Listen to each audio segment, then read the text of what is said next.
तो क्या आज फिजिक्स का क्या नया चैप्टर पढ़ेंगे ये वाला, और इसका नाम क्या है, काइनेमेटिक्स। और काइनेमेटिक्स पहले होता क्या है, पहले ये जान लो। काइनेमेटिक्स होता क्या है, फिजिक्स की ऐसी ब्रांच जो सिर्फ मोशन से डील करे।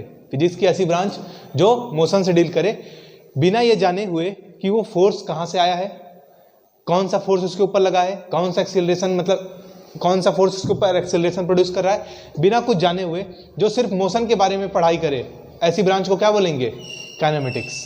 ठीक है, the study of motion without knowing it's cause. ठीक है, उसके कॉज को नहीं देखेंगे कि मोशन क्यों हो रहा है, मतलब हम क्यों का सवाल इसमें नहीं करेंगे, कैसे का सवाल हम नहीं करेंगे इसमें, बस मोशन दिया है, मोशन हो रहा है, बस हम उसके बारे में चर्चा करेंगे। वेलोसिटी दी है, एक्सीलरेशन दिया है, डिस्प्लेसमेंट दिया है, डिस्टेंस दिया है, इन सब जितना भी रिलेशन निकलेगा हमको क्या करना है, इन्हीं सबसे रिलेशन से प्रश्न करना है मिला के। लेकिन क्यों एक्सीलरेशन आ रहा है, कौन सा फोर्स उसके वजह से, किस फोर्स की वजह से एक्सीलरेशन आ रहा है, ठीक है, ये हम बात नहीं करेंगे। विदाउट नोइंग इट्स कॉज मतलब विदाउट नोइंग इट्स फोर्स, या इसको ऐसे लिख सकते हो, विदाउट नोइंग इट्स फोर्स। ठीक है, अब इसमें क्या है, पहले बेसिक टर्म्स पढ़ लेते हैं कुछ। अभी क्या है, ये वाला वीडियो किस पे है, कुछ बेसिक टर्म पढ़ते हैं। पहला बेसिक टर्म क्या है, पोजीशन। ठीक है, पोजीशन क्या है, पोजीशन को क्या बोलोगे, जैसे किसी भी एक पॉइंट का, ठीक है, किसी भी एक पॉइंट का location with respect to a fix point, मतलब 9th-10th में पढ़े होगे, किसी भी एक पॉइंट का location, location of a fix point with respect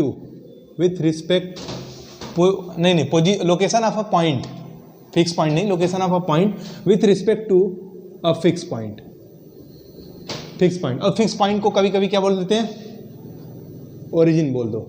ठीक है, fix point with respect to a fix point, इसको ओरिजिन भी बोल देते हैं, is called position of that point, is position of that point. ठीक है, पोजीशन, अब देखो जैसे फिक्स पॉइंट है, क्या फिक्स पॉइंट, ये मान लो क्या है, ओरिजिन है। ठीक है, अब कोई एक पॉइंट होगा तुम्हारा, ठीक है, उसका लोकेशन एक फिक्स पॉइंट से, मतलब ओरिजिन से, उसको क्या बोलेंगे, लोकेशन है। जैसे मान लो ए पॉइंट है यहाँ पे, x,0 है मान लो। ठीक है, तो ए का लोकेशन ओरिजिन के हिसाब से क्या है, 0, तो ये x,0 क्या है, एक ओरिजिन से तुम फिक्स पॉइंट से तुम उसका लोकेशन बता रहे हो। ठीक है, तो ये क्या है तुम्हारा ए का लोकेशन इस तरह से डिफाइन करते हैं। अब इसमें लोकेशन में दो चीज़ होती है, एक पॉजिटिव लोकेशन और एक निगेटिव लोकेशन। इधर क्या है, निगेटिव होता है और इधर पॉजिटिव होता है। मतलब बस ये पॉजिटिव लोकेशन और निगेटिव लोकेशन बस इतना डिफाइन करते हैं, 0 के अगर राइट है, ओरिजिन के अगर राइट साइड में है तो पॉजिटिव लोकेशन बोलते हैं उसको, और अगर ओरिजिन के निगेटिव साइड में है, मतलब लेफ्ट साइड में है, तो उसको निगेटिव लोकेशन बोलते हैं किसी भी एक पॉइंट का। ठीक है, आगे बात करते हैं। ये पॉजिटिव लोकेशन इसको बोल दो, ठीक, और ये निगेटिव लोकेशन हो गया, और ये बना क्या हो, ये फिक्स पॉइंट हो गया। ठीक है, अब लोकेशन समझ में आ गया। लोकेशन क्या है, लोकेशन क्या है, एक फिक्स पॉइंट के रिस्पेक्ट में कोई भी तुम्हारा पॉइंट होगा, वो एक फिक्स पॉइंट के रिस्पेक्ट में जो उसका पोजीशन होगा उसी की क्या कहेंगे, लोकेशन है। ठीक है, उस पॉइंट का लोकेशन हो गया।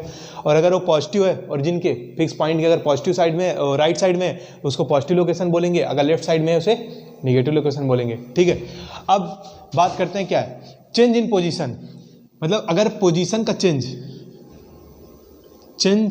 इन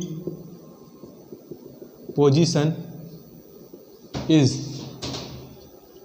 called displacement. Change in position is called displacement. मान लो यही तुम्हारा A पॉइंट है, इसी का लोकेशन x,0 है, x1,0 है। ठीक है, इसी का तुम पोजीशन थोड़ी देर बाद B कर देते हो, A' कर देते हो, और इसका पोजीशन कितना हो जाएगा, x2,0। तो चेंज इन पोजीशन में कितना चेंज हुआ है, x2 माइनस x1। तो कितना पोजीशन में चेंज हुआ है, x2 माइनस x1। ये क्या हो गया तुम्हारा, डिस्प्लेसमेंट। क्या है, डिस्प्लेसमेंट। ठीक है, अब डिस्प्लेसमेंट पॉजिटिव भी आ सकता है, निगेटिव भी आ सकता है। कैसे, अगर x2 इधर है, अगर x2 इधर होता, ठीक है, ये x1 को तुम अगर लेफ्ट साइड में लाए होते तो x2 माइनस x1 क्या आता है, ये निगेटिव आता, ये वाली नंबर बड़ा और ये वाला नंबर छोटा हो जाता, x2 छोटा हो जाता, x1 बड़ा हो जाता। तो डिस्प्लेसमेंट तुम्हारा निगेटिव भी आ सकता है और डिस्प्लेसमेंट तुम्हारा पॉजिटिव भी आ सकता है। बस ये बताता है कि तुम्हारा फाइनल पॉइंट क्या है, इनिशियल पॉइंट क्या है। अब नया टर्म क्या है, डिस्प्लेसमेंट। ठीक है, डिस्प्लेसमेंट समझ जाते हैं। ठीक है, डिस्प्लेसमेंट क्या है, change in position, change in position of a change in position of a moving point. Moving point का चेंज इन पोजीशन होगा। ठीक है, फाइनल एंड बिटवीन क्या है, बिटवीन फाइनल एंड इनिशियल। ठीक है, इनिशियल और फाइनल पॉइंट के पोजीशन को जो चेंज होगा पोजीशन में, उसी को क्या बोलेंगे, डिस्प्लेसमेंट बोलेंगे। Change in position of final point minus change in, ठीक है, मतलब फाइनल पॉइंट का पोजीशन का चेंज। ठीक है, नहीं इसको क्या बोलेंगे, final position minus initial position, displacement हो गया। ठीक है, ये यहाँ पे क्या है, डिस्टेंस और डिस्प्लेसमेंट, हम दोनों का इसका मतलब समझेंगे। ठीक है, पूरा क्या है। ठीक है, अभी तक देखो डिस्टेंस क्या होता है, डिस्टेंस होता है total path travelled by object, या बोल दो, ठीक है, या पार्टिकल बोल दो, कुछ भी बोलो। ठीक है, टोटल पाथ जितना वो ट्रेवल करेगा उसको क्या बोलते हैं, डिस्टेंस बोलेंगे। और ये क्या है, डिस्प्लेसमेंट को क्या बोलते हैं, ठीक है, डिस्टेंस शॉर्टेस्ट पाथ, इसको क्या बोल दो, shortest path between final and initial point. ठीक है, जो पार्टिकल तुम्हारा ट्रेवल करेगा उसके फाइनल पॉइंट और इनिशियल पॉइंट के बीच में जो शॉर्टेस्ट पाथ होगा वो क्या होगा, डिस्प्लेसमेंट, और डिस्टेंस क्या होगा, टोटल पाथ। अब जैसे एग्जांपल ले रहे हैं, जैसे मान लो ए सिटी है, आगरा है, और दूसरा बॉम्बे है। ठीक है, अब तुम्हारे पास 3 रास्ते हैं चलने के, पहला ठीक है, पहला रास्ता और एक दूसरा रास्ता ऐसे, ठीक है, और एक तीसरा रास्ता, ठीक है, और एक चौथा रास्ता। तुम्हें कौन से पाथ से लग रहा है कि सबसे कम डिस्प्लेसमेंट है? सबसे कम डिस्प्लेसमेंट मतलब डिस्प्लेसमेंट तो चारों पाथ से सेम है, sorry, path 1, path 2, path 3, path 4, displacement चारों पाथ से सेम है। डिस्प्लेसमेंट का क्या मतलब है, final shortest path between final and initial.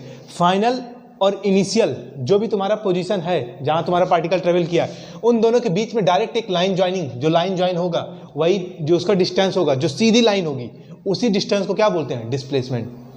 मतलब फाइनल पॉइंट और इनिशियल पॉइंट के शॉर्टेस्ट पाथ को, जो सबसे सीधी लाइन होगी, उस डिस्टेंस को क्या बोलते हैं, डिस्प्लेसमेंट बोलते हैं। और डिस्टेंस क्या बोलते हैं, total path travelled by the object, total distance travelled by the object, मतलब पाथ के दौरान, चलने के दौरान वो कितना डिस्टेंस ट्रेवल करता है। जैसे ये ऑब्जेक्ट A1 में से जब वो जाएगा तो पूरा ये रास्ता होगा, ये वाला रास्ता इस वाले रास्ते से बहुत बड़ा होगा कि नहीं, ये पाथ 3 है और ये 1 है, तो 1 वाला D1 is greater than D3 होगा कि नहीं, दिख रहा है, क्योंकि D1 ऐसे है और D3 ऐसे है, सीधा है, तो ये D3 है और ये D1 है, तो यहाँ D1 is greater than D3 है कि नहीं। लेकिन अगर इससे तुमसे मैं पूछूं कि इस वाला पाथ 1 और पाथ 2 दोनों का डिस्टेंस कितना है, तो डिस्टेंस तुम इसका बोलोगे D1 है। ठीक है, मान लो यहाँ से यहाँ तक का कुछ 30 मीटर होगा, लेट्स एग्जाम्पल, और यहाँ से यहाँ तक कुछ 20 मीटर होगा। अगर मैं तुमसे पूछूं कि पाथ 1 का जो इस वाले पाथ से हम जाएंगे, इसका डिस्टेंस कितना है, 20 मीटर, 30 मीटर, और अगर पाथ 2 से डिस्टेंस अगर हम निकालना चाहेंगे तो कितना है, 20 मीटर। अब मैं तुमसे पूछूं पाथ 1 से डिस्प्लेसमेंट कितना है, तो पाथ 1 से डिस्प्लेसमेंट कितना होगा, डिस्प्लेसमेंट हमेशा 20 होगा। डिस्प्लेसमेंट एक पॉइंट से दूसरे पॉइंट का फिक्स, दो फिक्स पॉइंट के बीच में डिस्प्लेसमेंट हमेशा फिक्स होता है। ठीक है, मतलब वो क्या होगा, चाहे पाथ, चाहे जो भी तुम चूज करो, लेकिन दो फिक्स पॉइंट के बीच में डिस्प्लेसमेंट क्या होगा, फिक्स होगा। लेकिन डिस्टेंस अलग अलग होगा, डिस्टेंस जो तुम पाथ सिलेक्ट कर रहे हो उस पाथ के ऊपर निर्भर करता है। ठीक है। अगर ये वाला तुम पाथ सेलेक्ट करोगे तो डिस्टेंस 30 मीटर, ये वाला पाथ सेलेक्ट करोगे distance 20 metre, but displacement fix है। डिस्प्लेसमेंट क्या होता है? सीधा यहां से यहां तक सीधी जो लाइन जाएगी उस लाइन की लेंथ, और ये लाइन लेंथ हमें कितना दिख रहा है? 20 मीटर। तो D1 और D2 दोनों पाथ की वजह से डिस्प्लेसमेंट तुम्हारा कितना है? 20 मीटर, बट डिस्टेंस अलग अलग है। इसका 30 मीटर है और इससे 20 मीटर है। ये समझ में आ गया डिस्टेंस और डिस्प्लेसमेंट का फर्क? ठीक है। अब और एक प्रकार और एग्जांपल लेते हैं। ठीक है, एग्जांपल और क्या लेते हैं? जैसे मान लो ठीक है, एक मुंबई मान लेते हैं। ठीक है, मुंबई अपना शहर, ठीक है, और ये आगरा। तुम्हें मुंबई से आगरा जाना है और बीच में कोई एक शहर आ गया, मान लो बंगलौर, ठीक है, और यहाँ पे कोई शहर है न्यू दिल्ली। ठीक है, अब तुमको मुंबई से आगरा जाना है। ये तुम्हारा इनिशियल पॉइंट है और ये तुम्हारा फाइनल पॉइंट है। ये हो गया फाइनल और ये हो गया इनिशियल। तुम्हें यहाँ से यहाँ जाना है। ठीक है, तुम्हारे पास कितने तरीके हैं? तुम्हारे पास बहुत तरीके हैं, तुम सेलेक्ट कर सकते हो। तुम्हारा मन करेगा तुम मुंबई से दिल्ली जाओगे, दिल्ली से आगरा फिर जाओगे। तुम्हारा मन करेगा पहले बंगलौर जाओगे फिर आगरा जाओगे। तुम्हारा मर्जी करेगा तुम डायरेक्ट मुंबई से आगरा चले जाओगे। तुम्हारा मर्जी करेगा तुम पहले न्यू दिल्ली जाओगे, न्यू दिल्ली से बंगलौर जाओगे फिर आगरा जाओगे। तुम्हारे पास कितने तरीके हैं? बहुत सारे तरीके हैं, बट सबका डिस्टेंस भी अलग अलग है। इस तरीके से जाओगे इसका डिस्टेंस कुछ और है, इस तरीके से जाओगे इन दोनों का डिस्टेंस कुछ और है, इस तरीके से जाओगे इसका डिस्टेंस कुछ और है, बट सबका डिस्प्लेसमेंट सेम है। बताओ कैसे? डिस्प्लेसमेंट चाहे तुम इस रास्ते से जाओ तब भी इनिशियल और फाइनल पॉइंट के बीच की यही दूरी, ठीक है, यही दूरी यहाँ से यहाँ तक की, ठीक है। अब तुम इस रास्ते से जाओ फिर भी इनिशियल और फाइनल के बीच की दूरी क्या बदल जाएगी? क्या इनिशियल और फाइनल पॉइंट कभी आपस में दूर हो जाएंगे एक दूसरे से? नहीं होंगे, वो तो फिक्स है। आगरा अपनी जगह फिक्स है, मुंबई अपनी जगह फिक्स है। तो डिस्प्लेसमेंट किसी भी रास्ते से जाओ क्या होगा? फिक्स होगा। बट डिस्प्लेसमेंट किसी भी रास्ते से जाओ फिक्स होगा, बट डिस्टेंस अलग अलग होगा। जो भी तुम पाथ सेलेक्ट करोगे उत्पाद का क्या होगा? डिस्टेंस अलग होगा। समझ में आया डिस्टेंस डिस्प्लेसमेंट का फर्क? अब हम